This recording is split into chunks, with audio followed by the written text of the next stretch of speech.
వాళ్ళందరికీ నేను చెప్తా. అంటే ఏదన్నా భయంకరమైనది ఏదైనా ఉందా సిచ్యువేషన్ అక్కడిది? ఒక స్టూడెంట్ ఉండేవాడు అన్న, అతను మెంటల్గా ఫిజికల్గా వీక్ అయిపోయి అతను కాలేజ్కి వెళ్తాం మానేసిండు, ఇంటి నుంచి బయటకు వెళ్తాం మానేసిండు. ఇక అతను తీసుకొచ్చి మా ఇంట్లో పెట్టుకొని మా ఇంట్లో ఉన్న తర్వాత మెల్లిగా నార్మల్గా అయిపోయిండు. ఓకే. అతను లేకపోతే అతను ఇప్పుడు మామూలుగా మన తెలుగు స్టూడెంట్ సూసైడ్ అంటారు కదా, అట్లాంటి సిచ్యువేషన్స్ అవుతాయి.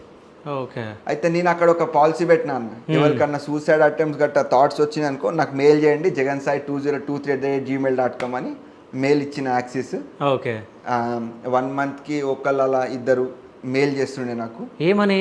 అంటే నేను ఇట్లా సూసైడ్ చేసుకోవాలనుకుంటున్నా. ఓకే.